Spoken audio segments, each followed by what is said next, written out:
स्वागत है आपका डॉक्टर प्यारेलाल गर्ग एक बार फिर नई परख के मंच पर। आज संसद में चुनाव सुधारों के ऊपर चर्चा चल रही है। कल वंदे मातरम पे चर्चा थी और आज चुनाव सुधारों पे चर्चा थी।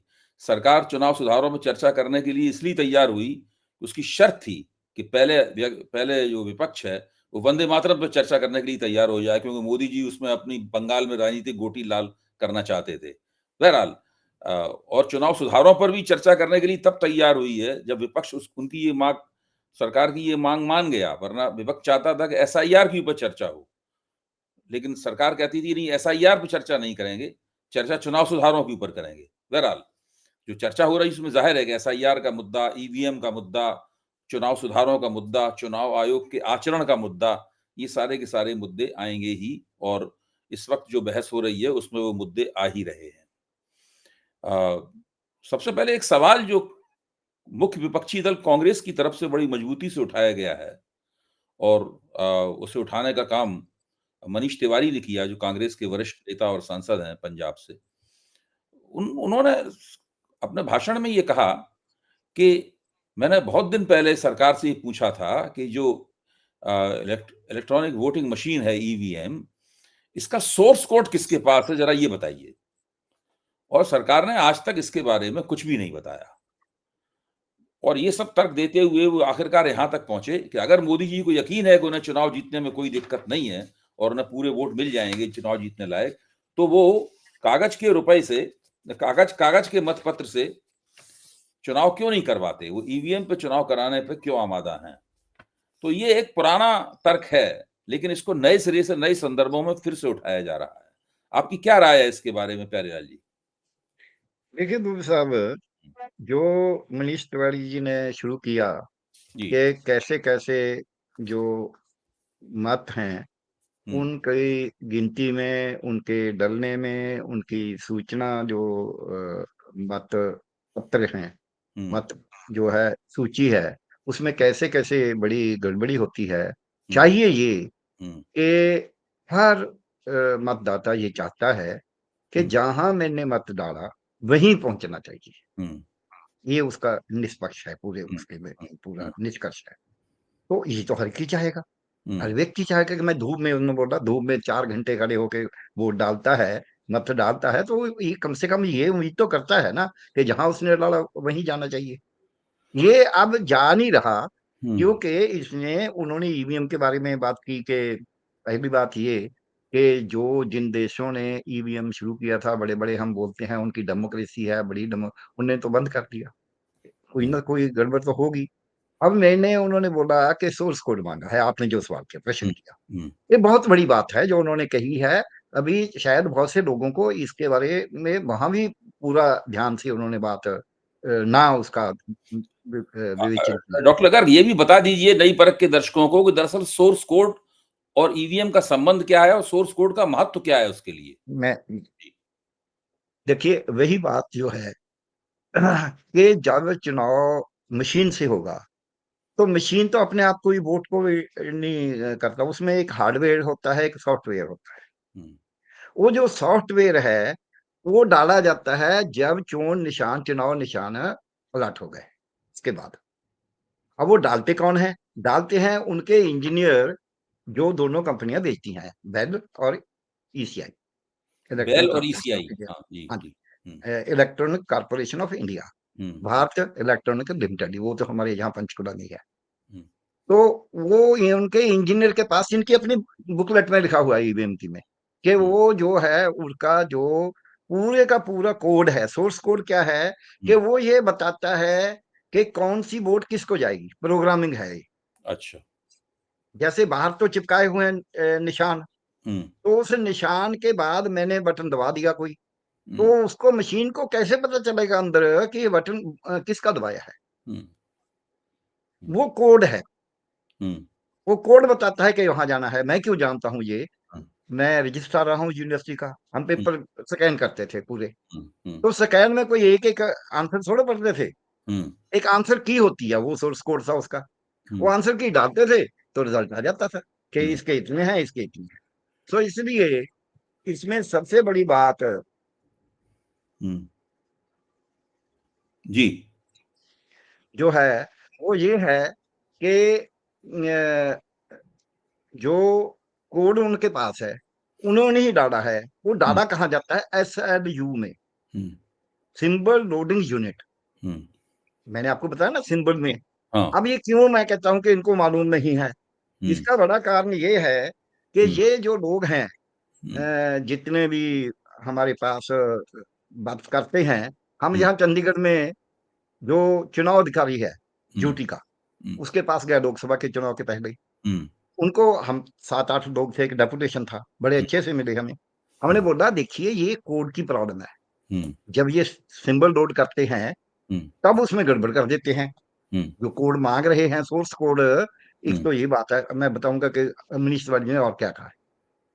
तो जब माँगते हैं, डालते हैं तो वो डाल देंगे कि दूसरा, तीसरा ये वोट कैसे इंटरप्रेट तो अंदर प्रोग्राम ने करना है। हुँ, तो वो सीईओ ने हमें बोला कि हुँ, हम तो ये डालते ही नहीं सोर्स कोड कोई, हम तो कोई प्रोग्राम डालते ही नहीं, हम तो बाहर से पकड़ते हैं। हुँ, अब जो chief electoral officer UT Chandigarh, which is hmm, directly under government of India, ministry of home affairs, हुँ, वो एक डेपुटेशन को जिसमें डीआईजी, जिसमें आईजी, जिसमें आर्मी के ऑफिसर, जिसमें आईएएस रिटायर्ड, जिसमें प्रोफेसर, कई हुँ, लोग थे। हुँ, जब वो ये बात बोल सकता है तो आप अंदाजा लगा सकते हैं प्रोफेसर साहब के बाकियों को क्या मालूम होगा। हुँ, अब ये क्या है, वो उनके पास रहता है। मिनिस्टर वाली जी ने ये पूछा कि ये तो बता दो वो रहता किसके पास है? जैसे ताला है वो एक किस्म का, हुँ, हुँ, उसकी चाबी है। ताले ताला तो लगा दिया आपने, चाबी किसके पास है? हुँ, that is the source code. वो चाबी आप जब मर्ज़ी उसको चेंज भी कर सकते हैं, उसको गड़बड़ कर सकते हैं। तो ये वो पहले उनके इंजीनियर के पास रहता था और वो हुँ, 20 घंटे के बाद 24 घंटे के बाद उसको डिलीट कर देते थे। हुँ, फिर माननीय सुप्रीम कोर्ट को कहना पड़ा कि नहीं, इसको 45 दिन रखना है। हुँ, एक तो ये ऑर्डर हुआ। अब 45 दिन तो रखते हैं तो जो हैं कैंडिडेट्स जो उम्मीदवार हैं, हुँ, तो वो माँगते हैं कि जी बताओ सोर्स कोड क्या है हमारी मशीनों का? वो बताता नहीं, क्योंकि उनके पास है। अब मनीष तिवारी जी ने ये पूछा था कि वो हुँ, जो सोर्स कोड है, क्या वो सरकार के पास होता है? क्या वो इलेक्शन कमीशन के पास होता है? क्या वो इंजीनियर जो उनकी जो कंपनियाँ मशीन बनाती हैं उनके पास होता है? किनके पास? उन्होंने ये नहीं पूछा क्यों होता है? उन्होंने केवल ये पूछा है कि ये सोर्स कोड किनके पास होता है? हुँ, इसकी हमारे मतदाताओं के लिए एक दफ़ा मेरे को बोलने लगे कि देख लीजिए लॉक लगा हुआ है, पेपर इसके अंदर हैं, इसकी सील देख लो। मैंने बोला चलो आप देखो सील, हमने क्या, हम क्या देखना पेपर लीक हुआ या नहीं हुआ। नहीं, नहीं फिर भी देख लो इसका मीनिंग है। मैंने बोला अच्छा ये बताओ ये सील किसके पास है? कहने लगे ये जो पीएन बैठा है। मैंने बोला इस ताले की चाबी किसके पास है? कहने लगे इसके पास। मैंने बोला फिर क्या अंतर पड़ता है? हुँ, इसका जब दिल करेगा उसको खोल के दोबारा सील लगा देगा। जो उसी के पास है सब कुछ, वो तो हुँ, इंडिपेंडेंट होना चाहिए। सो ये सोर्स कोड है उसके पास होना चाहिए जिसके पास मशीन का कब्जा नहीं है। हुँ, ताकि दोनों का इसमें इसको हम बोलते हैं डबल ब्लाइंड टेक्निक। हुँ, रिसर्च के मेथोडोलॉजी में, ये ना मेरे को मालूम है ना आपको मालूम है। अभी आपने मेरे को जैसे कहा कि कोई आप सवाल सजेस्ट करना चाहते हैं तो कर दो, तो मैंने बोला नहीं आप जो पूछेंगे उसकी बात करेंगे, उसमें बाद में देख लेंगे। क्यों? क्योंकि ना तो आपको मालूम है कि प्यारेलाल गर्ग क्या कहेगा, ना मेरे को मालूम है दुबे जी क्या पूछेंगे। उससे हमारे दर्शकों को पता चल जाएगा कि कोई प्री प्लान्ड काम नहीं है इनका। हुँ, ये जो लोगों की इच्छा है वो दुबे जी सवाल पूछ रहे हैं, उसका जितना प्यारेलाल गर्ग को कोई आता है उसके बारे में ज्ञान है उतना वो बता रहा हुँ, है। ये है।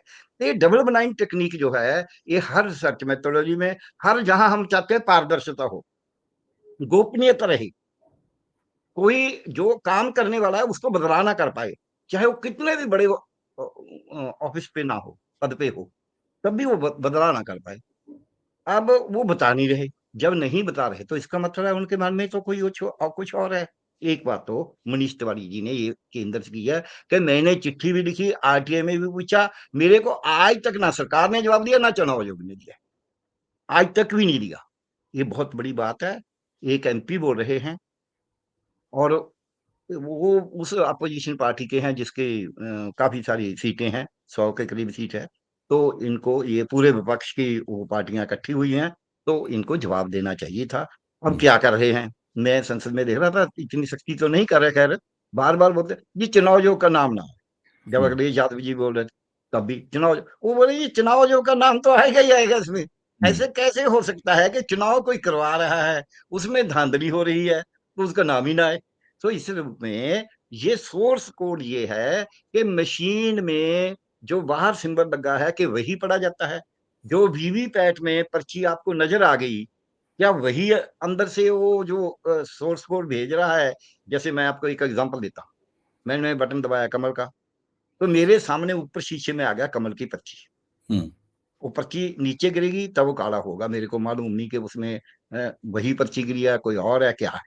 लेकिन वो पर्ची तो वोट नहीं है, वो तो काउंट नहीं होनी। वो तो हुँ, इसीलिए काउंट करने से भागता है ये चुनाव हुँ, आयोग। हुँ, तो वो पर्ची ना का छप गया, कमल छप के आ गया, मैंने तसल्ली हो गया कि कमल में वोट गई है। लेकिन वोट वो अंदर पर्ची ने नहीं भेजनी, अंदर वोट तो प्रोग्राम ने भेजनी है, जो कंट्रोल यूनिट है। क्या हुँ, होते हैं? 3 यूनिट होते हैं, ballot unit, VVPAT, control unit. Control unit जो पदासीन अधिकारी होता है, पीठासीन अधिकारी, उसके पास पड़ा होता है। वो हर वोट के बाद उसको एक्टिव करता है, क्रियाशील करता है। हम बटन दबाते हैं बैलेट यूनिट का, वीवीपैट हमें दिखाता है कि आपने इसका बटन दबाया। हुँ, अब वीवीपैट से होकर उस वाया वो कंट्रोल यूनिट में स्टोर होता है। हुँ। अब वीवीपैट से वही वोट वहां स्टोर हुआ है जिसको मैंने डाला, या किसी और के नाम से स्टोर हो गया। वो स्टोर कैसे होता है? वो ये सोर्स कोड से होता है। इस अच्छा, कोड में इस कोड में बताया होता है कि देखिए भई, ये 1 नंबर बटन दबेगा तो वहाँ वोट जाएगा, 2 नंबर दबेगा तो वहाँ जाएगा। तो प्यारेलाल जी, सिंपल। आप तो इस क्षेत्र के थोड़े एक्सपर्ट हैं और हम लोगों के मुकाबले तो आपके पास बहुत जानकारियाँ हैं। इसीलिए मैंने आपसे पूछा था कि कोई तकनीकी प्रश्न हो, जो आपके दिमाग में हो, जो मेरे दिमाग में नहीं आ सकता। हाँ, नहीं इसलिए आपने ठीक पूछा था, मैं हाँ, जानबूझ के बोला है। नहीं, नहीं, ठीक हाँ, बात। मैं ये जानना चाहता हूँ कि ये सोर्स कोड मनीष तिवारी को तो बताया नहीं सरकार ने, तो हाँ। सोर्स कोड किसके पास रहता है दरअसल? इंजीनियर के पास उनके हैं? उन्होंने बोला है खुद ही, उनकी किताब में लिखा हुआ है। वो तो इसलिए हम कई दफ़ा आरटीआई में पूछते हैं या सूचना से, कि बाद में मुकर ना जाएँ, बाद में झूठ ना बोल दें। नहीं, हुँ, नहीं जी ऐसे नहीं होता, क्योंकि रोज़ ही झूठ बोलते हैं। हुँ, वो सही बात तो बताते नहीं हैं। हुँ, अब कोड बताने में कोई इतराज़ होने ही नहीं चाहिए।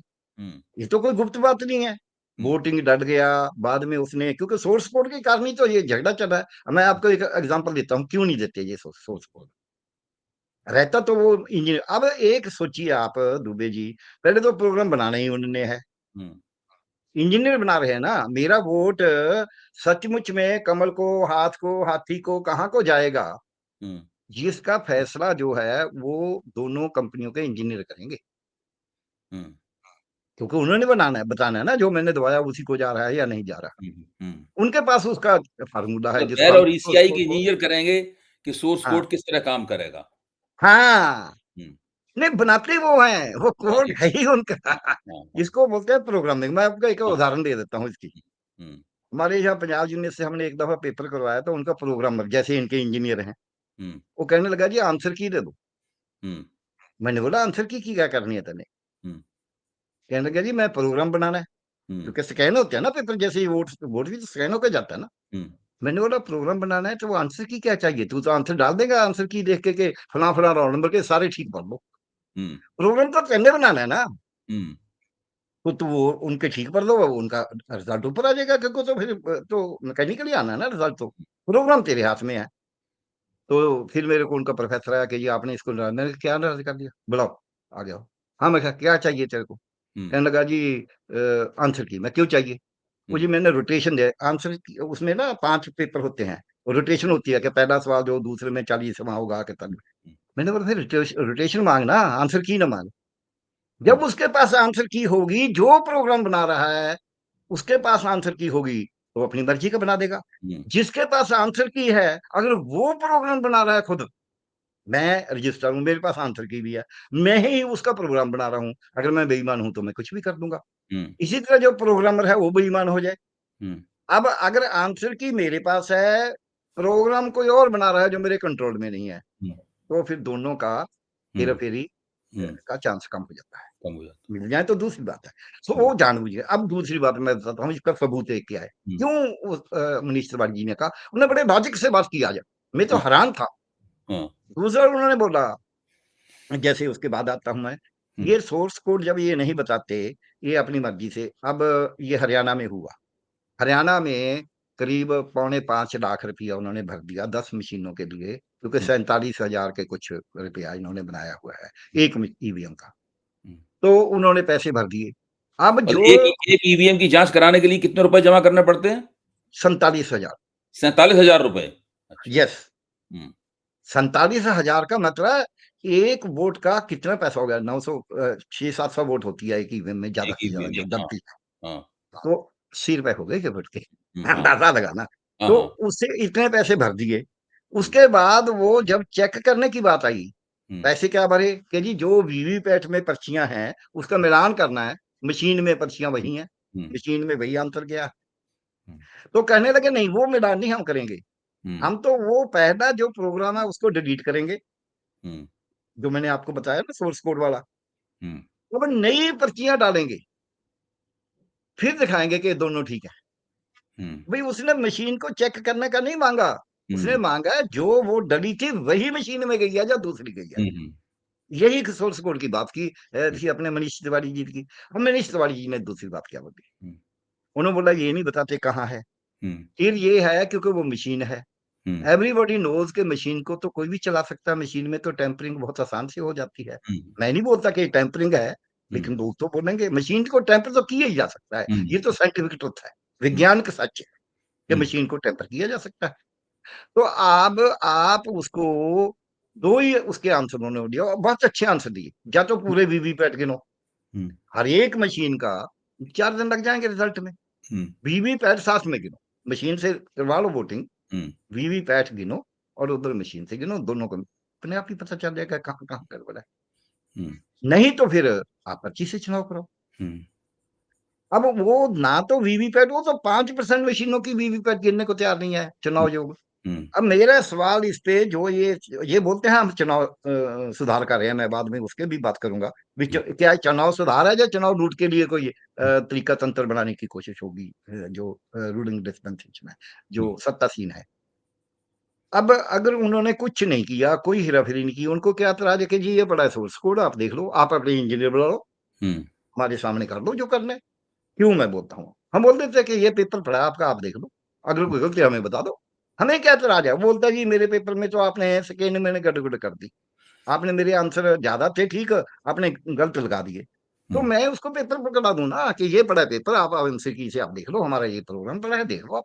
कोई हुँ, गलती है तो देख लो। क्योंकि मेरे मन में कोई शंका नहीं है। हुँ, भले ही उसमें गलती निकल भी आए। जब हुँ, मेरे मन में मालूम है कि मैंने इसके 60 के 50 बनाए हैं या 60 के दूसरे के 90 बनाए हैं, तो हुँ, फिर मैं तो नहीं दिखाऊँगा ना। हुँ, इसलिए बड़ी बात जो आज मनीष तिवारी जी ने हुँ, संसद में बात बताई है, वो बड़ी बात है कि हुँ, देखिए अगर मशीन से करवाना है, उसका एक तो सोर्स कोड बताओ किसके पास होता है, वो उस निष्पक्ष जगह पे होना चाहिए, हुँ, जहाँ कोई ना जैसे हम ना वो नहीं डालते ताला नहीं लगा देते कि एक सर्वजन की जगह पे रख के ताला लगा दो, वहाँ पड़ा है, कोई भी नहीं उसको खोल पाएगा, ठीक है? जब खोलेंगे तो सब इकट्ठे होके खोलेंगे।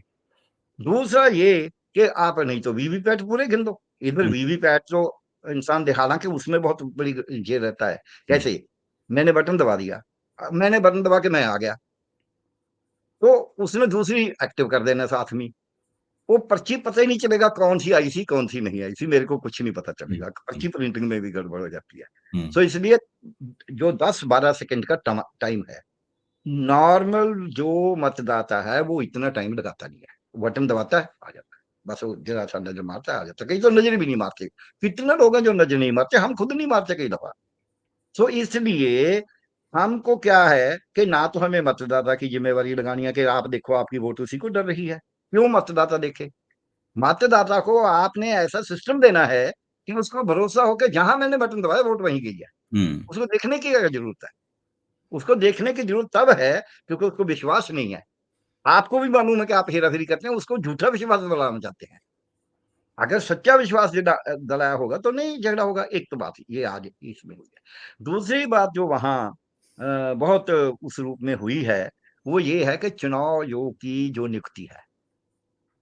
अब चुनाव आयोग तो निष्पक्ष होना चाहिए। तो चुनाव आयोग में तो आपने तो 2 तो अपने हो गए, आपने सुप्रीम कोर्ट का माना नहीं है। तो उसमें इस बात पे जो दूसरी पार्टियों वाले थे उन्होंने भी बोला कि जी जो मनीष तिवारी जी ने बोला है हम उसके साथ हैं, चुनाव आयोग की नियुक्ति के भी। तो हुँ, चुनाव आयोग की नियुक्ति में ये एक एम्पायर है, ये कोई सरकारी काम नहीं है। हुँ, चुनाव आयोग की नियुक्ति में पहली बात तो निष्पक्ष वैसे तीनों का नहीं होना चाहिए। अगर तीन हो तो जितने जो लोग हैं, निष्पक्षता का हमने एक फार्मूला बनाया, जरूरी नहीं वो निष्पक्ष रह जाए, फिर भी वो ये है कि अपोजिशन का लीडर, ये तो अपोजिशन को मानते ही नहीं ना। Opposition is a part of the अपने कॉन्स्टिट्यूशन फ्रेमवर्क, हमारे संविधान की जो तारो तरीका है उसका हिस्सा है वो, ये उसका भाग है। वो ऐसे नहीं हवा में नहीं है जैसे कि सत्तासीन दल है। सो एक तो विपक्षी दल का नेता, एक सत्तासीन दल का नेता जन के प्राइम मिनिस्टर, और एक न्यायाधीश, मुख्य न्यायाधीश। ये तीनों में दो रथ मिल भी फिर भी मिल सकते हैं, लेकिन इसमें संभावना कम है।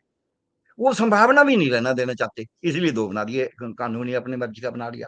अब देखिए इसमें बड़ा अंतर क्या है, उन्होंने नहीं बोला वहां। सीबीआई का डायरेक्टर, सीबीआई का डायरेक्टर ये स्मॉलर, छोटा पद है चुनाव आयोग के मुकाबले। सीबीआई का डायरेक्टर लगाने के लिए ये तीनों चाहिए, chief justice, prime minister, leader of the opposition. अब ये उससे बड़ा है, उसके लिए अपने बना लिए, इससे उसकी जरूरत है। इसके आगे क्या पता चलता है, उन्होंने एक बात और कही जो देखने के लायक है कि ये कैसे कैसे जो चुनाव में सब हुआ। वो कहा एसआईआर, कि आपने मतदाता सूची रिवाइज करने का फैसला कर लिया। कई दफा हम बोलते थे, आज उन्होंने उन्होंने बोला, इसलिए उसकी ज्यादा इंपॉर्टेंस है। संसद में उन्होंने बोला कि पहले हमारा जो कॉन्स्टिट्यूशनल फ्रेमवर्क है, संविधान के काम करने का तार तरीका जो है, उसमें मतदाता फैसला करता था, निर्णय करता देता था कि कौन सरकार होगी, कौन प्रधानमंत्री बनेगा, उसके आगे कौन सी पार्टी होगी, मतलब उसका प्रधानमंत्री होगा, कौन सरकार होगी, मतदाता तय करता था। आज सरकार ने उल्टा कर दिया, सरकार फैसला कर रही है कि मतदाता कौन होगा। ये एसआईआर का बहुत बड़ी बात ये है जो संसद में अब रिकॉर्ड हो गई है। हमारे संविधान ने मतदाताओं को इसीलिए कहा ना, we the people of India. हालांकि उन्होंने कोर्ट नहीं कहा, संविधान ही हम लोगों ने दिया, हम लोगों से वो हक कैसे छीना जा सकता है, इन्होंने छीन लिया। We the people of India give this constitution to the nation to observe. हमने वो संविधान अपने आप को दिया है, सरकार ने नहीं दिया, किसी पॉलिटिकल पार्टी ने, राजनीतिक दल ने नहीं दिया, सो किसी अधिकारी ने नहीं दिया। तो हमने अपना संविधान अपने आप को दिया है, तो हमने अपने वोट का हक दे दिया अपने आप को। उस हक से हम सरकार बनाएंगे, लेकिन अब सरकार तय करती है कि वो हक तो आपने अपने आप को नहीं दिया, वो तो हक हमारे पास है, हम तय करेंगे कि वोट मतदाता कौन होगा। फिर तो सरकार तय करेगी मतदाता कौन होगा, तो सरकार भी वही बनेगी। ये दूसरी बात, बड़ी बात हुई है जो पहले संसद में नहीं हुई थी। एक तीसरी बात वहां जो हुई है, जिसमें मेरे को लगा कि ये बात अच्छे तरीके से जैसे उन्होंने पेश किया कि देखिए जी, अब आपने चुनाव करा दिया, अब चुनाव में जितने जितने जो स्टेप हैं, मतदाता सूची बनती है, ये है, इसमें किसी का विश्वास नहीं है, जाके पता कर लो। जब ये विश्वास नहीं है तो हमारे प्रजातंत्र के लिए बहुत घातक है, जहां अनार्की फैल जाएगी, जहां अफरा तफरी मच जाएगी। एक और बात जो उन्होंने कहा कि चुनाव में जैसे जैसे आप करते हैं, जैसे धांधली की बात करते हैं लोग, तो इससे अफरा तफरी फैलेगी, इसको आप ऐसे मत होने दो, इसको ठीक तरीके से चलने दो। तो इन बातों से मेरे को ऐसे लग रहा है कि आज मनीष तिवारी जी ने और 2-3 और लोग बोले, जिनको बोला जी टाई लगा के आए हैं हमारे। आज खैर एक बात मैं कहूंगा, संसद में एक अच्छी बात रही, ओम बिरला जी भी ठीक ही रहे। वो इतना जैसे पहले करते थे ना, चाहे तो सरकार बैकफुट पे कहो, कुछ भी कहो, लेकिन ओम बिरला जी ने आज भूमिका वैसी नहीं निभाई जैसी वो आम तौर पे निभाते थे। आज ठीक सी भूमिका थी। तो इस रूप में हमें चाहिए कि चुनाव निष्पक्ष हो, चुनाव ठीक हो, पारदर्शी हो, सभी की जरूरत है। ये कभी केवल विपक्षी दलों की, जहाँ जो पदासीन सरकार है उसकी, जहाँ आप हम लोगों की, ये सबकी जरूरत है कि ये ऐसा हो, तभी हमारी डेमोक्रेसी बचेगी। तो ये अच्छी बात हुई है, बाकियों ने भी यही बातें कही हैं। तो उन्होंने उदाहरण देके कही, अखिलेश जी ने कही, और पार्टियों वाले ने जो है गोगोई जी ने कही कि उन्होंने पूरी बात के मेरी बात कैसे हम बता रहे हैं, तो सबने बोला। तो मेरे को लगता है कि इसमें ये तो बात हुई अच्छी। अब हम आगे आएंगे, आगे मैं एक आपको जैसे वहां ये बात एसआईआर के बारे में दूसरे जो पार्ट में आती रही, तो अवनीश तिवारी जी ने एक फोकस किया जो माननीय सुप्रीम कोर्ट ने भी फैसला नहीं किया उस पर, कि SIR, there is no provision for SIR, SIR के लिए तो कोई जगह ही नहीं है। हम्म। उन्होंने क्या कहा, इसको देखने वाली बात है। उन्होंने कहा कि देखिए, आप जो ऐसा इंटेंसिव रिवीजन है, it is not SIR, it is intensive revision. तो इंटेंसिव रिवीजन आप किसी कॉन्स्टिट्यूंसी का कर सकते हैं, आप पूरी बिहार, पूरे इंडिया का नहीं कर सकते। बीच में एक हस्तक्षेप करूंगा, जब सुप्रीम हाँ कोर्ट में भी ये मसला चल रहा है, हाँ वहां पर कपिल सिब्बल ने और हाँ प्रशांत भूषण ने हाँ, अ, अ, जजों के सामने ये सवाल उठाया कि जी एसआईआर का तो कोई प्रावधान है नहीं, जी। जो संविधान में और लोक प्रतिनिधित्व कानून में। हाँ तो उन जो उनका ऑब्जर्वेशन था हाँ जज का, और उसमें हमारे मुख्य न्यायाधीश सूर्यकांत जी भी हाँ थे उसके अंदर, हाँ हाँ आदरणीय सूर्यकांत जी भी थे। हाँ तो हाँ। उनका कहना था कि अगर अभी तक एसआईआर नहीं हुई तो उसका ये मतलब है कि अभी दोबारा फिर ना हो। बजाय इसके कि उसके वो संविधान संवैधानिक है कि नहीं है, इस पहलू पे गौर करें, उन्होंने ये टिप्पणी की। ये केवल आपका मैं ध्यान आपका याद दिलाना। इसमें भी आपको मैं बता रहा हूँ, मैंने सुनी थी, मैं बताता हूँ। ठीक कहा आपने, अच्छा किया इंटरवीन करके। तो हुँ, उसमें क्या कहा कि देखिए, आपको जहां एसआईआर करवाना हो, हुँ, उसके लिए एक ऑर्डर करना होता है, मैं क्यों करवा रहा हूँ। हुँ, आप हमें कॉन्स्टिट्यूंसी वाइज जितनी कॉन्स्टिट्यूंसी का करवा रहे हैं, दिखाओ ऑर्डर कहाँ है।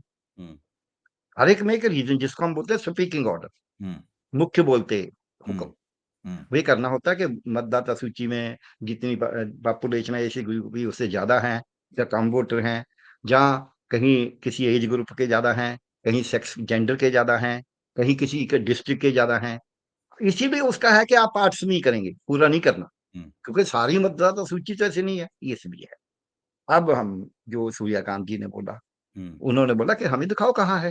हुँ, आपको ये तो सरकार को नोटिफिकेशन करना है ना, हुँ, एसआईआर करना। ये एक तो बात दुबे जी, जो सबसे बड़ी बात है, जो माननीय सुप्रीम कोर्ट की भी नहीं मान रही। चुनाव आयोग को केवल 324 और 325 में अधिकार है। क्या है? Superintendence and conduct of election.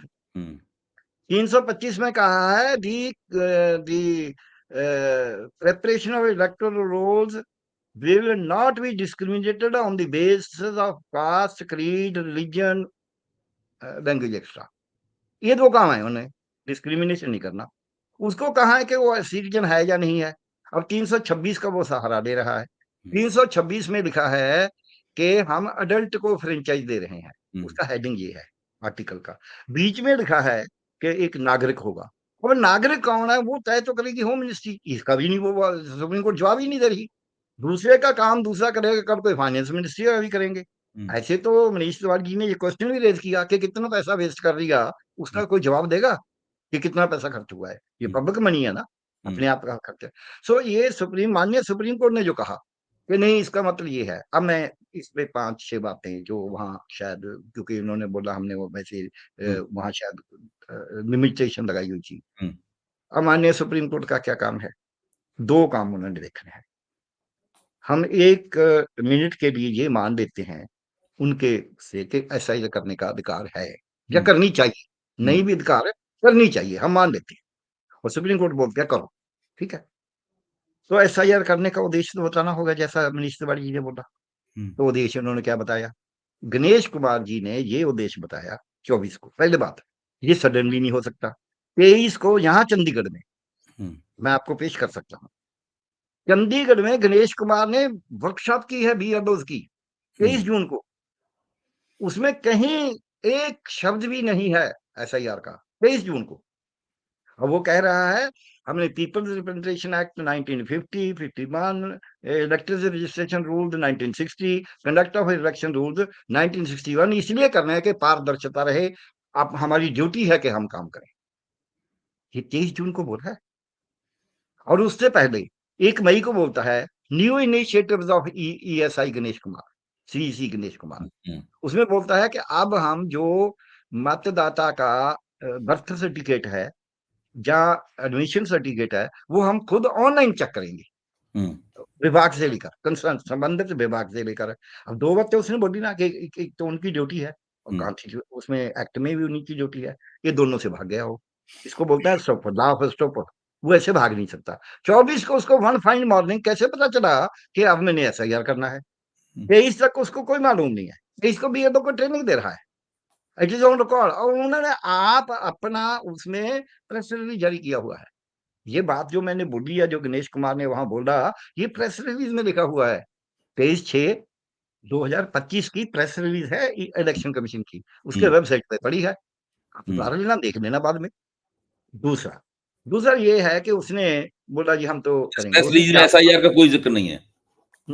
जरा भी नहीं है। हुँ, कोई इंडिकेशन भी नहीं, जिक्र छोड़ो, हुँ। इंडिकेशन भी नहीं कि हम कुछ और करना है, और 24 को डिक्लेयर कर देते हैं। डिक्लेयर करता है। एक, अब दूसरी बात मैं बता रहा हूँ। हुँ, अब इनके डिक्लेयर्ड एम क्या थे, ये भी उन्होंने बोला। दूसरे अपना पार्टी वाले ने, एमपी साहब ने, हुँ, जो बूटड शूटर बोलते थे जिनको। हुँ, तो अब डिक्लेयर्ड एम ये था, आज मैं सुबह ही लिख रहा था आर्टिकल, कि इनका डिक्लेयर्ड एम क्या था, हुआ क्या है। एक तो था कि हम जी विदेशी नागरिकों को निकालेंगे। बार बार इस पे हम रोहिंग्यों को वोट दे दें, हम बर्मीज को वोट दे दें, हम बांग्लादेशी को वोट दे दें, ये बोलते रहे। ये बताएं बिहार में 7,41,लाख 60,400 कुछ की तरह वोट इन्होंने बनाया पहले, उसमें जो ईवी में डालना था जनरल वोटर, तो उसमें कितने निकले ये बताएं। हुँ, कितने इन्होंने, इन्होंने गहन अध्ययन कर लिया ना। एक तो हुँ, क्या ये एम पूरा हुआ, दूसरा एम क्या बताया कि जब मृतक जो है उनको निकालना है। हुँ, तीसरा एम बताया कि जो डुप्लीकेट वोटर हो गए, दो दो हो गए, उनको निकालना है। चौथा एम ये बताया कि जो लोग परमानेंट स्थायी रूप में चले गए वहां से, उनको निकालना है। ठीक है, हुँ, बाकी तो करेक्शन वगैरह छोड़ो। ये चार चार पांच एम ही थे ना। हुँ, तो इनमें से एक भी पूरा हुआ बता दे, एक भी। बोलते हैं हमने फॉरनर निकालने थे। Let Ganesh Kumar tell, let his CEO Bihar tell, hmm, let his ROs in the hmm, 38 districts tell, let his AEROs of 243 seats, 243 सीटों के AERO वो बता दें, चुनाव अधिकारी, कि कितने निकले हैं हुँ, तारीख हल्के में, 4 या 5, वो भी हुँ, बाद में चिट्ठी निकाल दो करके हुँ, हुँ, दिखाने के लिए। हुँ, ठीक है, खींचतान करके। हुँ, इसका मतलब काम ही कोई नहीं थी, वो जरूरत ही कोई नहीं थी, झूठा बोला जा रहा है, लोगों को मिसलीड किया जा रहा है। हुँ, 5 लोगों को निकालने के लिए आप पूरे 7.5 करोड़ लोगों को हवा में नहीं फेंक सकते, हुँ, इतना पैसा नहीं वेस्ट कर सकते, इतनी बीएलओ को तंग नहीं कर सकते। You can not do it. क्यों? मैं बोलता हूं, दुबे जी, हमारा कानून कहता है कि किसी निर्दोष को सजा नहीं मिलनी चाहिए, भले ही कोई बेदोषा छुट जाए, सॉरी दोषी दोषी छूट जाए। अब वो दोषी है ना 4 या 5, 4 या 5 को दोषियों को पकड़ने के लिए आपने 7.5 करोड़ निर्दोषों को सजा दे दी। ये दूसरी बात है। हुँ, अब आगे आगे वो बोलता हमने मृतक वोटर निकालने थे। अब सूर्यकांत जी की आपने बात की है, उसी से जोड़ रहा हूँ। तो मृतक तो आगे कितने लाखों में आगे, हजारों में नहीं है, हुँ, लाखों में। जिनको मृतक, जो मृतक है उनका वोट बना हुआ है, जो मृतक घोषित हुए हैं वो जीवित हैं। हुँ, तो फिर इसका मतलब वो काम तो पूरा ना हुआ। हुँ, अब सूर्यकांत जी कैसे बोलते हैं, यहाँ तो बोल दिया, नहीं तो शायद यहाँ भी बोल देते कि अच्छा अच्छा हमें कानून दिखा दो, हम फिर रद्द कर देंगे। इन्होंने बोला था कि हमें 15 दिखा दो जो मृतक हो, ना हो, जीवित हो, मृतक में डाले हों, या मृतक हो जो जीवित में डाले हों, हुँ, हम एसआईआर को कैंसिल कर देंगे। हुँ, मैंने उसी दिन किसी चैनल पे बोला था कि ये हुँ, बड़ी बात बोली है, सूर्यकांत जी को ऐसी बात नहीं बोलनी चाहिए, हुँ, क्योंकि 7.5 करोड़ 74.5 मिलियन वोटर को, इलेक्टर को अगर आपने उसका छानबीन करना है, उसमें 15-20 हजार, 15-20 छोड़ो, 15,000 गलती होना भी मुमकिन है। बिल्कुल, बड़ा काम है ये। बड़ा काम। स्टैटिस्टिकल एवरेजेस होती है, वो हुँ, 15 की बात है, इसका मतलब वो ऐसी लोगों को पॉलिटिशियन जैसी बात कर रहा है। He was not talking like a जज, टॉकिंग लाइक ए पॉलिटिशियन। 15 ला दो, 15 तो आ जाएंगे। किसी ने हुँ, बोल दिया जी मर गया ये तो, किसी ने बोल दिया ये तो जीवित है जी, गया हुआ है। हुँ, अब भैया तो क्या करेगा, एंटर कर देगा ना किसी की बात विश्वास से। हुँ, हुँ, अब तीसरा एम था इनका, तीसरा एम था कि जो स्थायी रूप में चले गए। हुँ, अब कितने लोग हैं वहां हैं, उनको लिखते हैं ये तो घर में है नहीं। और एक विकलांग ने जो राहुल गांधी ने पेश किया कि ये देख लो मैं तो विकलांग हूं, मैं तो घर से बाहर ही नहीं जाता, ये लिखते हैं तो घर में ही नहीं रहता। एक एक घर में, एक एक मकान में 509, ये रिपोर्टर्स कलेक्टिव ने दिया है जो 509 वोट बने हुए हैं। और वो वहां के लोग बोलते हैं कि जी 2003 में ये बोलते हैं 3 के हिसाब से, वहां तो हमारा अकेले का मकान नंबर था, ये हुँ, इकट्ठा कैसे आ गया। और इसमें तो हिंदू मुसलमान, जुदा जुदा भाषा, जुदा जुदा धर्म, जुदा जुदा कम्युनिटी है। वो कैसे है, एक ने बोला जी हम ब्राह्मण हैं, बनिया हैं, उसने बताया है कि ये 3 कम्युनिटी इकट्ठे घर में डाल रखे हैं। अब ये इसका मतलब जो वहां से परमानेंट चले गए या जो गलतियां हुई हैं उसमें एंट्री में, उसको तो वो एम तो पूरा ना हुआ। हुँ। और वो तो कोई 10-20 हजार या 2 हजार नहीं है, वो तो लाखों में है। अब डुबी से ड्रेस की बात, डुबी से ड्रेस की बात रिपोर्टर्स कलेक्टिव ने बोला है कि 1.3 करोड़ है डुबी सोल्ट। हुँ। उन्होंने कितनों को तो नाम बताया कि ये मिथिलेश, ये वो, पूरी उन्होंने स्टडी की है। अब उन्होंने, ये तो हो गए ना फैक्चुअल पोजीशन के, जो इसके 4 डिक्लेयर्ड एम थे, उनमें से एक भी पूरा नहीं हुआ, कहीं नजदीक भी नहीं पहुंचा। एक जी, होता है ना, हम बोलते हैं बच्चा चलो जी 35% नंबर ले गया, हमारे मेडिकल में 50 ले गया, चलो पास तो हो ही गया, नहीं तो ग्रेस से पास हो गया। ये तो जीरो से भी कम है, एक -0 है इसका तो। एक प्रश्न हाँ जो अखिलेश जी ने उठाया, मैं जी, चाहूँगा आप उसके ऊपर भी थोड़ी टिप्पणी करें, हम हाँ लोग हाँ, अपनी बोलिए चर्चा बोलिए के बोलिए। आखिरी दौर में पहुँच रहे हैं। हाँ जी। अखिलेश जी ने बताया कि किस तरीके से उन्होंने निर्वाचन क्षेत्रों का नाम लिया कि वहाँ पे प्रशासन ने 3 का, हाँ। मतदाताओं को गारंटी की कि मतदाता घर से ही ना निकल पाएँ वोट डालने हाँ के लिए। हाँ हाँ। तो अब जब प्रशासन खुलकर किसी एक पार्टी के खिलाफ और किसी दूसरी हम्म, पार्टी के पक्ष में हम्म, अपनी हम्म, शक्ति का प्रदर्शन हम्म, करने लगता है, उस हम्म, वक़्त चुनाव आयोग कुछ नहीं कहता, चुनाव आयोग से शिकायतें की जाती हैं, चुनाव आयोग कोई कार्रवाई नहीं करता, वो एक तरफ़ा हो जाता है। तो हम्म। ऐसी स्थिति में चुनाव सुधार का, चुनाव आयोग की नियुक्ति का, इन सब चीज़ों का क्या मायने रह जाता है? बिल्कुल ठीक। आपका प्रश्न तो बहुत ही महत्वपूर्ण है और हमारे देश के लिए, हमारी जनतंत्र के लिए जरूरी है। अखिलेश यादव जी ने जैसे शुरू किया, वेरी स्मार्टली, बहुत देखिए, चुन हम भी जीतते हैं, कभी हम हारते हैं, कभी हमारी 5 सीटें थी, अब हमारी सबसे बड़ी पार्टी है बीजेपी को भी हमारे से कम सीटें हैं। ये बात वो शुरू करके उन्होंने 3 उसकी उदाहरण दी। तो अध्यक्ष महोदय कहने लगे भी नहीं नहीं है, उन्होंने बोला कि जब ये बात नहीं सुनेंगे तो आपको पता कैसे चलेगा कि क्या बात है, गड़बड़ क्या है। हुँ, तो फिर उन्होंने सुनाई। उसमें उन्होंने जो बड़ी बात आपने बोली है वही, कि जी हमने लिख के शिकायत कर दिया, उसको घर से निकलने नहीं देते मतदाता को, उसमें बंद कर देते हैं।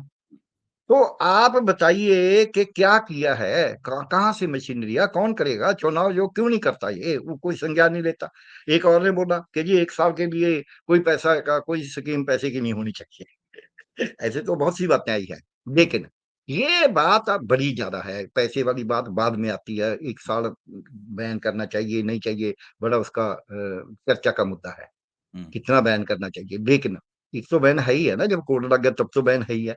हुँ। उतना तो कम से कम कर लो, साल की बिल्कुल, बात तो। बिल्कुल, बिल्कुल, बिल्कुल। ये जो है कि उसको घर से नहीं निकलने दिया, हुँ, अपने आवाज से बाहर नहीं आने दिया, हुँ, इससे बड़ी, और उसको धमकी दिया कि हुँ, अगर आप नहीं आएंगे, उन्होंने तो नहीं बोला, हमने तो देखा यूपी में, सुना है हुँ, पूरा, ये धमकी देते हैं कि बाहर निकले तो फिर समझ लेना क्या होगा।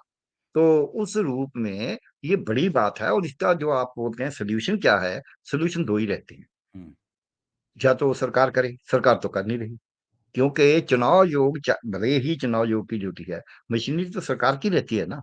चुनाव आयोग ने उसको ना, तो चुनाव आयोग तो मिला हुआ है, वो तो चाहता है कि दूसरा जीते। जब अंपायर मिल गया तो फिर तो बात ही खत्म होगी, सीट ही डालता वो तो। जी, अब लोगों का काम है, लोगों का काम ये होता है कि ठीक है अब हम चुनाव नहीं होने देंगे, देखेंगे कैसे चुनाव होगा, सड़कों पे आना होगा। जब तक दुबे जी हम सड़कों पे नहीं आते, हुँ, संसद में चर्चा हुई है, अच्छी बात हुई है, संसद के रिकॉर्ड में जाएगी। ये जो काउंटर व्यू पॉइंट एक मैं पढ़ रहा था, तो उसमें जो हमारी डेमोक्रेसी है, इलेक्टोरल डेमोक्रेसी के लिए जो इंडेक्स है ईसी के विश्वास का, वो 50% रह गया, 60 से 50 पे आ गया, सबसे नीचे गिर रहा है धीरे धीरे। हुँ, वो देश का चुनाव आयोग पे जो लोगों का विश्वास है। वैसे तो कई स्टडीज और भी है जिसमें 25, 26, 27% ही रह गया। हुँ, तो वैसे तो चुनाव आयोग को शर्मा नहीं चाहिए इस बात में। हुँ, हुँ, अगर वो शर्म नहीं करता तो लोगों को फिर उसको शर्म दिलानी होगी। हुँ, जब अपने आप ही कोई अपना मुखड़ा मतलब ढक के रखता है, तो फिर उसको उसका घूंघट उठाना होता है, तो फिर लोग ही उठाएँगे।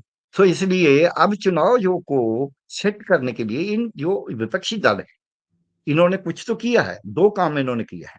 एक तो चाहे थोड़ा किया, थोड़ा आंदोलन किया, बिहार में भी किया, जहाँ इलेक्शन कमीशन ऑफिस में भी एमपी गए, जहाँ एसआईआर के पे चर्चा के लिए भी बाहर खड़ के एमपीओ ने स्लोगन वगैरह लगाए, एक तो ये है। हुँ। लेकिन इसको लोग जन-जन में लेके जाना होगा। दूसरा जो स्टडीज़ कर रहे हैं, जैसे अखिलेश जी ने पेश किया, इन्होंने पेश किया, अभी वो जो बिहार बंगाल वाले हैं, वो पेश करते रहते हैं। मुर्गम मित्र जी, हुँ, जहाँ झा साहब के जी कैसे-कैसे इन्होंने हेरा-फेरी की है, कहाँ-कहाँ क्या हुआ है। अभी महाराष्ट्र में भी बहुत कुछ हुआ है, कर्नाटका का भी पेश हुआ है, तमिलनाडु वाले भी बहुत सी बातें कर रहे हैं। तो इनमें 2 ही बातें हमें करनी होती है, एक तो हमने लोगों को ये यकीन दिलवाना होता है कि हम कानून के हिसाब से कर रहे हैं, देश के हित में कर रहे हैं और ये तथ्य है। हुँ, एक तो तथ्य और कानून लोगों के में लेके जाना, जितना को उनको समझा सके, हुँ। उस भाषा में बोलना। अभी अच्छी बात है कि संसद में उसी भाषा में बात हुई है, जिसमें लोगों को समझाता है। वो समझ में आता। दूसरा जो है, सड़कों पे जाना। सड़कों पे जाने की जो चाल है अभी धीमी है, इसको थोड़ा तेज़ करना होगा, नहीं तो अब फिर जैसे बिहार में वोटर अधिकार यात्रा निकाली, वो दरअसल हाँ, इसी प्रश्न को हाँ, संबोधित कर रही थी। हाँ, तो उसमें ठीक है, काफ़ी चमक-दमक रही हाँ। और सोशल मीडिया पे कांग्रेस उसमें भाजपा से आगे भी निकल गई, भीड़ भी काफ़ी आई, कार्यकर्ताओं की हुँ, भीड़ ज़्यादा लग रही थी वो, हुँ, हुँ, आम लोगों की नहीं। हुँ। लेकिन उसका तो कोई लोगों के चुनाव वोटिंग बिहेवियर पे कोई असर नहीं पड़ा, हालाँकि वोटर अधिकार यात्रा ने उसको चुनावी मुद्दा नहीं बनाया था। उन लोगों ने ये तो ना कहा था कि आप इसके ऊपर वोट दें या ना दें मत। दुबे जी, मैं थोड़े-से मैं आज सुबह से हम कई दिनों से कर रहे हैं बिहार की जी, रिपोर्ट तैयार करने की हाँ, काम चल रहा है। हाँ। मैं आपको 2-3 बातें बता देता हूँ। हुँ, आप मानेंगे, हुँ, मैंने जो-जो वोट इन्होंने जो जेन्युइनली इन्होंने बढ़ाए लगते हैं दिखते हैं, हुँ, इनके आंकड़े से देखा है, हुँ। 103 सीट इन्होंने लूटी है। 103 सीट टूटी है। येस, लूटी है। अच्छा। ज़िम्मेवारी से कह रहा हूँ। कैसे? हुँ, 7 करोड़ 41 लाख वोट इन्होंने बोला हमारे पास हैं, जो हुँ, जनरल वोटर है। लेकिन जिस दिन 11 तारीख को बोल दिया कि नहीं, वो तो 7 करोड़ 45 लाख 25 हज़ार 858 थे, हुँ, 26,858 ये वोट बढ़ा दिया। हुँ, अब नोटिफ़िकेशन जिस दिन करते हैं 6 अक्टूबर को, after SIR, after the completion of process of removal, deletion, addition, हुँ, जो 1 महीने का टाइम था। हुँ, 1 सितंबर तक लोगों ने ऑब्जेक्शन डाले और 1 हुँ, महीने में इन्होंने उसको चेक किया। हुँ, 6 अक्टूबर को नोटिफ़िकेशन है और 15 अक्टूबर को ये बोलते हैं कि हमारे पास तो इतने बढ़ गए। हुँ, एक तो ये है 14 लाख वोटर था, इलेक्टर था इनके पास, जो 6 अक्टूबर को 18 से 19 का, और 15 अक्टूबर को बोलते हैं ये तो 15 लाख बन गया। 1 लाख बढ़ा दिया, एक ही एज ग्रुप। एक तो ये है। इसके आगे, इससे 6 सीटों का अंतर पड़ा। उसके आगे इन्होंने क्या किया कि जो मेल और फीमेल जो पहले दिया आंकड़ा 64.46% दिया फर्स्ट फेज़ का, जो सीईओ बिहार में, हुँ, वो मेरे पास उसका डाउनलोड किया हुआ है प्रिंट आउट, जो प्रेस रिलीज़ था। उसने 64.46 बोला उसी दिन, उसी टाइम पे, और वो प्रेस में रिपोर्ट हो गया। हिंदू ने, टाइम्स ऑफ इंडिया ने, बाकी अखबारों ने लिया। लेकिन ईसीआई ने 8 का 51 पे डाला है 64.66%। हुँ, सो पॉइंट 20 तो वहाँ डाल दिया। वो 64.66 डाल दिया 6 तारीख को। 7 को हुआ था चुनाव शायद, हुँ, 6 को हुआ था। तो उसके बाद 11 तारीख को जो दूसरे चरण का चुनाव हुआ, उसने बोल दिया ये तो 65 हो गया। 64.46 से 64.66 बना दिया। हुँ, उसके बाद 11 तारीख को 4 दिन के बाद हुँ, ये बना दिया 65.08%। हुँ, अब ये जब मैंने इसको निकाला, हुँ, ये 0.42 ये बढ़ गया। इनके हिसाब से सीटें निकाली, ये तो फालतू बढ़ाया। इसके बाद एक और बात बता रहा हूँ, हुँ, 12 तारीख को इन दोनों का जो आंकड़ा जोड़ के, दोनों का आंकड़ा जोड़ के जो रात को डाला है 11 तारीख को, दूसरे चरण का चुनाव होने के बाद, हुँ, वो डाला कि टोटल जो एवरेज वो टोटल वोटिंग परसेंट है दोनों का मिला के, वो 66.91% है। हुँ, लेकिन 12 तारीख को डाल दिया तो 66.91 नहीं है, वो तो 67.13 है, हुँ। 67.13%। सो 0.5% ये बढ़ा दिया। अब उसमें क्या गड़बड़ बढ़ी? उसमें बोला 0.18% तो बढ़ गए वो जो है मेल, 0.18 ही फीमेल वोटर बढ़ गए। अब दोनों 18% उनकी टोटल गिनती जुदा है, वो उसमें फंस जाते हैं। उसका पूरा आंकलन किया मैंने, ये कैसे हो गया? ये दोनों के 0.18% बढ़े हैं। एक हुँ, दूसरा बात है। उसके हुँ, बाद क्या किया, जब रिजल्ट निकला, चुनाव परिणाम के बाद का जो स्टैटिस्टिकल छाप दिया इन्होंने आंकड़ा पूरा, उसमें जो वोट डाला लिखा, उसमें बोला है कि 67.13 नहीं बोला, उसमें 67.7 समथिंग 07, मतलब वो फिर कम हो गया। अब कैसे एक दफा बढ़ रहा है फिर कम हो, उन्हीं की वोट है ना, गिनती तो उनके पास ही है ना। इससे मैंने कैलकुलेट किया कि एक एक भी है। दूसरा, इन्होंने पहले चरण में इनको लगा के भी ठीक है इतने से चल जाएगा काम। हुँ, दूसरे चरण में इनको वो सीटें थी जहां ये कमजोर थे, इसीलिए उस चरण दूसरे चरण में ज्यादा सीटें इनकी अपोजिशन वाले जो इनके साथ गठबंधन में है, उनको जितनी एएम को 5 सीटें वहां से मिली हैं, 6 टोटल मिली हैं। इसी तरह इनके जो भाईवाल थे उनको भी 2, हुँ, उनको भी उसी में 4, एक को 5 सीटें मिली, एक को 4 मिली। हुँ, हुँ, मतलब इन्होंने वो पहले ही 68 पॉइंट समथिंग बना दिया, हुँ, 96, 68.96 बना दिया पहले ही। हुँ, तो उसका मैंने कहा 66.46 था पहला, अब 66.96 बना दिया, 68.96। हुँ, तो 4%, 4.5% बढ़ा दिया। हम मान लेते हैं कि 2.5% नेचुरल होगा, फिर भी 2.5% कम हो गया। हम उस 2.5% का कैलकुलेट किया, तो सॉरी उसको 2% बना दिया कि 40% ही जेन्युइन बढ़ाया, मत बढ़ाया होगा, 60% जेन्युइन वोटर बढ़ा होगा। हुँ, तो जो 40% का है, हमने उसका कैलकुलेट, वो 15 लाख वोट बनता था। हमने हुँ, बोला मान लेते हैं इसका भी आधा ही वोट बढ़ने से हुआ होगा, हुँ, क्योंकि आप एक प्रिंसिपल से, स्टैटिस्टिकल प्रिंसिपल से एनालिसिस करते हैं। हुँ, तो हुँ। वो 7.5 लाख बना, उससे कैलकुलेट किया, उसी 7.5 लाख से 40 सीटें जीते हैं एक्स्ट्रा। सो 103 सीटें मैंने 6, 20, 6, 14, 21, 20, 21 प्लस 40 आप जोड़ कर लेना। अब तो ये जो ये, बिहार वाला प्रश्न आपने उठाया, हाँ इसके जी, ऊपर मेरे ख्याल से हम लोगों को अलग से एक पूरा कार्यक्रम करना चाहिए, हाँ, क्योंकि मैं अभी ये एक ही बात इसी में जी, कह रहा हूँ, इसलिए जी, वो बोल रहे हैं, हाँ, जो सूर्यकांत जी बोल रहे हैं, ना तो वो देख रहे हैं कि अजीत अंजुम जी क्या-क्या दिखा रहे हैं, ना देख रहे हैं आप जैसे लोग मीडिया में क्या दिखा रहे हैं। कितना ही यूट्यूबर मीडिया है, जैसे रवीश जी दिखा रहे हैं, बार-बार उनके हैं, पूरी पोल खोलते हैं। जो पोल पट्टी अभिषार शर्मा खोलते हैं, तो वो जो पोल पट्टी खोले, जो वरदा राजन जी वो वायर वाले लिखते हैं, हुँ, जो रिपोर्टर्स कलेक्टिव लिखते हैं, किसी को तो माने ना। हुँ, ऐसे तो है नहीं है कि हवा में झूठ बात करते होंगे, ये एनडीए के खिलाफ ही होंगे। क्यों होंगे लोग एनडीए के खिलाफ, अगर एनडीए ठीक कर रहा है? लोग तो ठीक है। अलाउंस लेके राजी होते हैं, जो इंटेलेक्चुअल एनालिसिस करते हैं, वो जानबूझ के नहीं करते। तो उस रूप में अब जो मैं बोल रहा हूँ कि एसआईआर के मुद्दे पे बिहार में इन्होंने एसआईआर किया, पूरे जोर से किया, पूरे अपने तरीके से किया, भाई हमने कर दिया। उसमें जितना तो मतलब सबने आ गया कि कैसे इन्होंने 5 लाख, पौने 5 लाख वोट पहले दिन ही बढ़ा दिया। उन्हीं मैंने काउंट किया कि 16.53 ऐड करना था, जो 1 सितंबर तक एप्लीकेशन आई थी। लेकिन ऐड कितना किया? 21.53, 5 ए 21.23, तो जी, 4.75 तो पहले ही ऐड कर दिया, उसको तो मैंने काउंट ही नहीं किया, मैंने जी, मान लिया उसको। जी, जी। अब ये बातों को, अब हम मैंने तो 6 अक्टूबर को जो इन्होंने पूरा जो घपला करना था कर लिया, ठीक था, अच्छा था, बुरा था, इनके अपने के भी हमारा इतना है, उससे मैंने उठाया।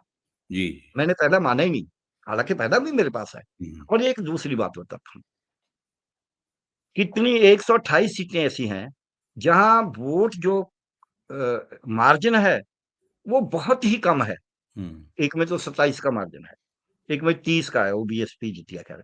एक में बीजेपी 95 वोटों पे जीती है, हुँ, एक में 112 वोटों पे जीते हैं, एक में 981 वोटों पे एलजेपी जीत रही है, एक हुँ, में 381 79 वोटों पे एलजेपी जीत रही है, पासवान की पार्टी।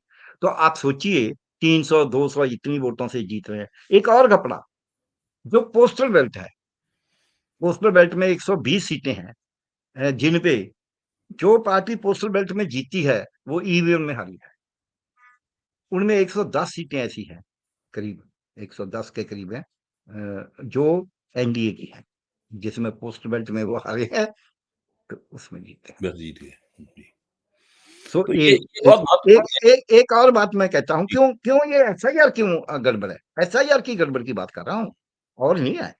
हुँ, एसआईआर की गड़बड़ में जब हम ये बातें देखते हैं कि ये कैसे, ये कुछ संभावना नहीं होती स्टैटिस्टिकल साइंस, साइंस से नहीं, अगर वो साइंस इतनी गलत हो गई तो हम रॉकेट नहीं उड़ा सकते। हम रोज असेस करते हैं, हुँ, ह्यूमन बॉडी को असेस करते हैं कि इसको क्या मिलना चाहिए, इसका पेशाब कितना आना चाहिए, अंदाजे होते हैं, हुँ, वो साइंस के बेस होते हैं। सो साइंटिफिक बेस से इनका एसआईआर, ना तो इनका मेल फीमेल का आंकड़ा ठीक है। हुँ, इन्होंने बोला हमारे पास थर्ड जेंडर जो है वो 1725 है, 6 अक्टूबर को बोला। लेकिन जब रिजल्ट निकला उसमें बोला नहीं, नहीं वो तो 1701 है। मतलब अपने आप ही इनके आंकड़े हैं, जो एक 1725 का आंकड़ा ठीक नहीं बोल सकता चुनाव आयोग, वो कहाँ इतने करोड़ों के आंकड़े कैसे ठीक बोलता होगा, ये सब प्रश्न है। इसीलिए एसआईआर पे जो ये चर्चा हुई है, चुनाव सुधार के नाम से ये कर रहे हैं, ये पूरी का पूरा अभी मैंने ईवीएम का कैसे स्टोर हुआ, कैसे हुआ, एक बड़ी बात मैं जो बता रहा था, उससे क्यों शंका होता है इनसे, ये पोस्टल बेल्ट में 11 11.5% वोट रिजेक्ट किया है। हुँ, और अगर इसका पूरा पारदर्शी हो जाए तो ज्यादा उसमें निकलेगा हुँ, विपक्ष का। 11.5% वोट का रिजेक्ट होना बहुत हुँ, बड़ी बात है, बहुत बड़ी बात। वो भी पोस्टल बेल्ट जो पढ़े लिखे डालते हैं। हुँ, मैंने इतनी चोन करवाई है हुँ, यूनिवर्सिटी की और की, तो मैंने तो कभी इतना ज्यादा वो ड्रॉप आउट रिएक्शन वो नहीं नहीं दें। देखा ठीक कि वोट गलत डाल दी हो। तो उस रूप में इससे पूरे की पूरी दाल ही काली है। गाली अब का। जो आज संसद में हुआ, क्योंकि हमारा टाइम हो गया है, जी, संसद में जो हुआ, इसमें 3-4 बातें मैं ब्रीफ में एक-एक लाइन में बोलूँगा। ज़रूर। एक, कि आज तक मेरी इतनी उम्र हो गई है, मैं 51 का तो मेरे को ज़्यादा सुर्त नहीं है, लेकिन 56 से हुँ, मैं देख रहा हूँ, कभी हमारी पार्लियामेंट अखबारों में तो आते थे, हमारे गाँव में भी आते थे, और हमारे तो स्कूल में भी 2-2 भाषा का अंग्रेज़ी और पंजाबी के हुँ, अखबार आते थे। तो मॉर्निंग असेंबली में पढ़ते। तो मैंने कभी, ये तो होता था बूथ लूट लिए जी, हैं, वोट में ऐसे गड़बड़ कर दिया जी, रिज़ल्ट डिक्लेयर करने में किसी और को कर दिया, ऐसी बात ना, जब मार्जिन थोड़ा होता था। ऐसी बातें तो होती थी।